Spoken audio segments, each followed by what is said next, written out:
लेकिन कहानी यहीं खत्म नहीं होती, क्योंकि जिस साजिश को चंद्रिका ने उजागर किया, उसकी जड़ें इतनी गहरी थीं कि सिर्फ एक तमाचे से वह मिट नहीं सकती थीं। मेघा का असली चेहरा सामने आ चुका था, लेकिन उसकी योजना की जड़ें वसु की जिंदगी के हर पहलू में फैल चुकी थीं। चंद्रिका को अब समझ आ गया था कि अगर वह मेघा को जेल भिजवा भी दे, तब भी वसु तब तक सुरक्षित नहीं होगी जब तक मेघा की परछाइयां उसके चारों ओर मंडराती रहेंगी। इसीलिए अगले ही दिन चंद्रिका ने फैसला लिया कि वह खुद वसु के साथ रहकर उसकी जिंदगी को फिर से संवारेंगी।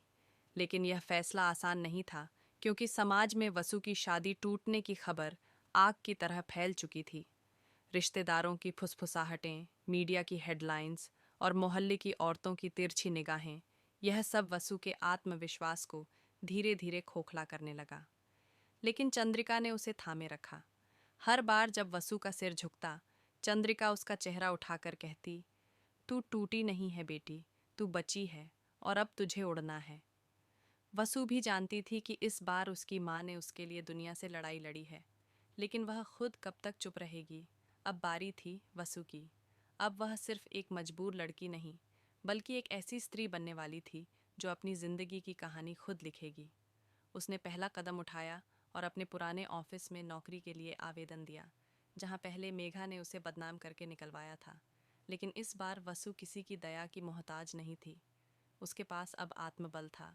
जब उसने इंटरव्यू में सच सच बताया कि कैसे मेघा ने उसे फंसाया, तो ऑफिस के डायरेक्टर स्तब्ध रह गए। उन्होंने तुरंत वसु को दोबारा नियुक्त किया और उसके साहस की सराहना की। उधर जेल में बैठी मेघा को खबर मिली कि वसु न केवल बच गई है, बल्कि अपनी जिंदगी को दोबारा पटरी पर ला रही है। यह जानकर उसका गुस्सा पागलपन में बदल गया।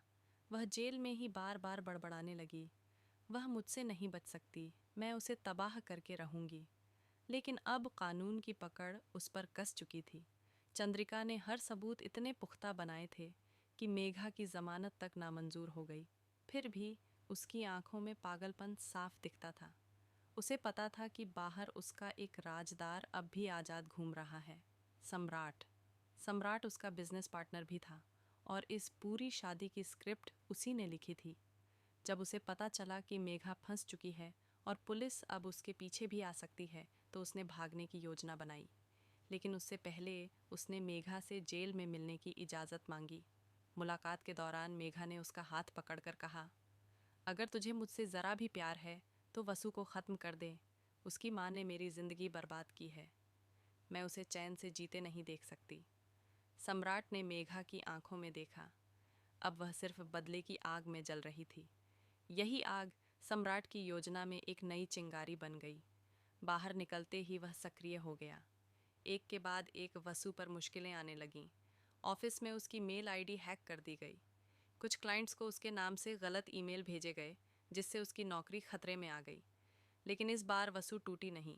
उसने तुरंत पुलिस को रिपोर्ट दी और साइबर जांच शुरू करवा दी। जल्द ही कड़ी सम्राट तक जा पहुंची, पर सम्राट चालाक था। वह पकड़ में नहीं आया।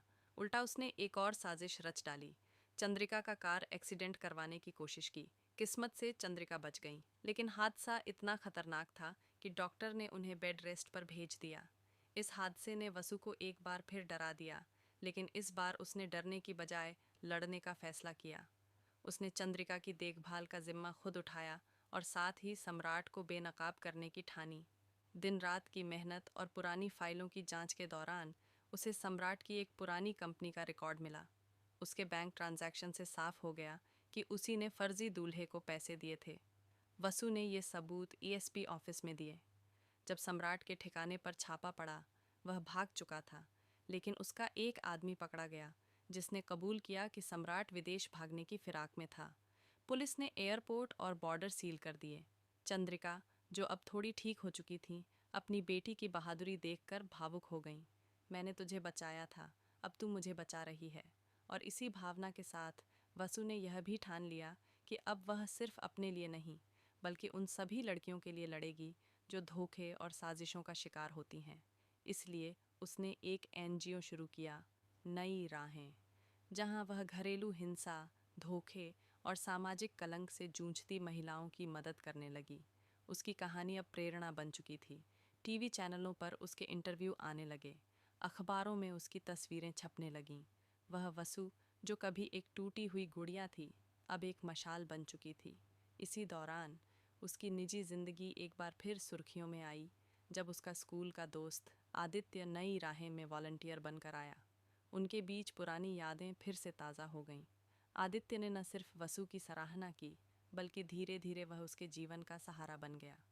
चंद्रिका ने भी आदित्य में एक अच्छा जीवन साथी देखा। जब आदित्य ने वसु से रिश्ता आगे बढ़ाने की बात की, वसु एक पल को चुप हो गई। मैं फिर किसी पर भरोसा नहीं कर सकती आदित्य। मेरी माँ ने मुझे बचा लिया, लेकिन उस धोखे ने मेरे अंदर कुछ तोड़ दिया है। आदित्य ने उसका हाथ थामकर कहा, मैं तुझे जोड़ने नहीं आया हूँ वसु, मैं सिर्फ तेरे साथ चलना चाहता हूँ। उसके ये शब्द वसु के दिल को छू गए।